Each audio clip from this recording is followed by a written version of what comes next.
I was sitting at a round table with executives one day, and a person that is highly successful, I could tell, was a little discouraged. And he said, "John, I've hit every goal of my life. And now I basically have lost my motivation and my passion." And I looked at him, I called him by name. I'll say Don, that wasn't his name. I said, "Don, the problem is you've been goal-oriented instead of growth-oriented. You see, if you and I are just goal-oriented, when we hit our goals, it's kind of like eureka, we've arrived, we celebrate, have a party, but then all of a sudden there's an emptiness like, okay, I've hit it. But if you're growth-oriented and establish goals within your growth-oriented journey, you'll hit those goals, but you'll look at it and say, hey, this is just another step towards my total growth. And I've never known a person who said, John, I've grown as big as I can ever grow, and I know as much as I can ever know, and so therefore I have nothing to accomplish. You see, if you're goal-oriented, you'll hit your goal and then be a little empty. But if you're growth-oriented, you'll never hit that goal. Just keep growing.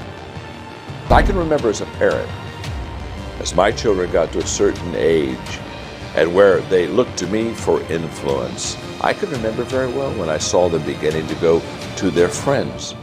And that's where their influence began. And that's where their influence began to increase. As a parent, that got a little scary for me because I could see I was having a little less influence and the friends were having a little bit more.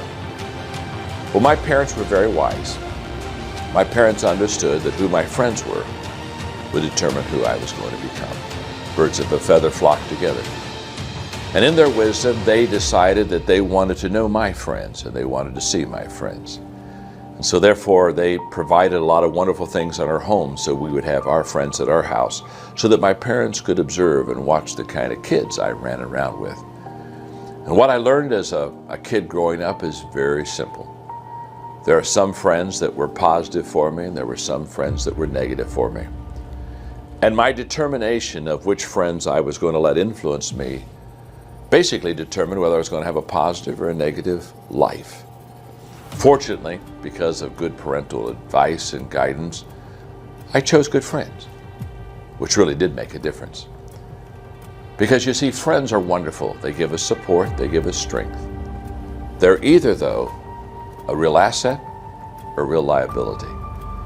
So I would just want to encourage you, choose your friends wisely. You don't need a lot, but you need some good ones. Every leader I have ever known had a dream, had a vision. In fact, I would say to you, if you're not seeing what could be and what you would like to have, I would say you probably are not a leader. But what I've discovered about dreams is this: dreams are free, but the journey isn't. And so leaders go beyond just having a dream. They go beyond having a wish list, sitting around a table and kind of hoping something might come to pass. They understand that if they have a dream, if they're a dreamer, they have to pursue that. They have to take the journey.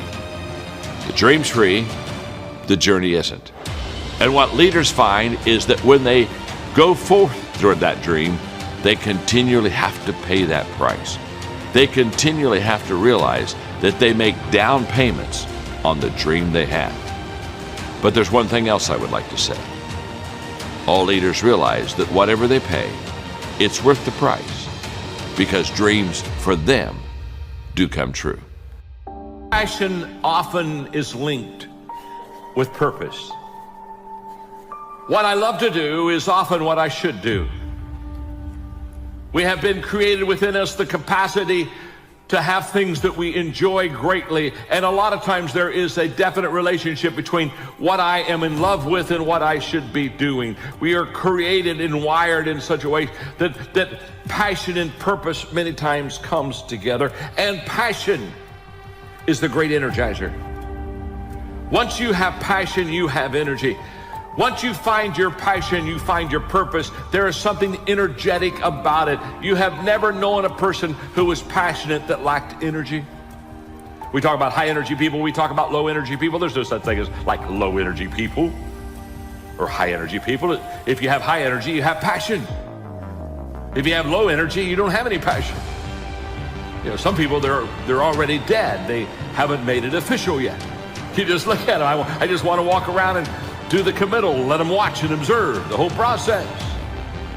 But passion gives us a great amount of energy. And when we have that passion, there's something about how we love what we're doing and we enjoy what we're doing. And passion energizes us. Now, when I say passion and purpose are linked, that is usually the case. It is not always the case. It is possible to be passionate about something that you're not good at. It's possible to be passionate about something that you're not gifted in. Hello? Let me explain. Have you ever watched the tryouts at an American Idol? They grab that mic. Man, aren't they passionate? I mean, they are belting out badness. But I mean, they're belting it out. I mean, they are sincere. They are loving it. They they are passionately bad. And every set in America, people grabbing remotes and hitting mute, and, oh, dear God, shut them up. Help them. Help me, help us all, heal them, heal me, strike me with deafness, do something, strike them with speechlessness. Oh, come on, just do it. Maybe this doesn't, have you ever thought about this? Every time I see something like this, I always have a question. Every time whenever I see somebody that's just really passionate about something that they're not good at, I just always ask myself, where are their friends? Come on, talk to me a moment, huh? Where are their friends? I mean, don't you think you should just sit down at the table and get a bottle of water and say, my name is John, and I'm your friend. I just want you to know you can't sing. So it's possible to be passionate about something that you're not good at. But I know this, if you're passionate, that it will increase your energy. And the second thing that I've discovered about passion is it sets us apart. It sets us above the crowd. A person with passion always stands out. The world is so full of apathy. It's so full of average. It's so full of whatever. So once you have passion and once you have a sense of energy in your life, it just sets you apart. It distinguishes you. It already gives you what I would call a head start in success in life. You and I both know that God's gift to us is our potential, and our gift back to Him is what we do with our potential. Perhaps the greatest insult that we can ever give to our Creator is to be a slacker, to somehow have these gifts and have these opportunities and have this potential and do nothing with it. I would suggest today that you believe in yourself as much as God believes in you. He created you for greatness. Now, that's how He created you.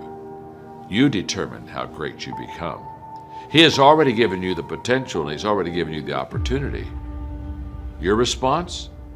Either seize the moment in the day and become all that you possibly can be, or slack in the moment and basically rest and just let things come to you.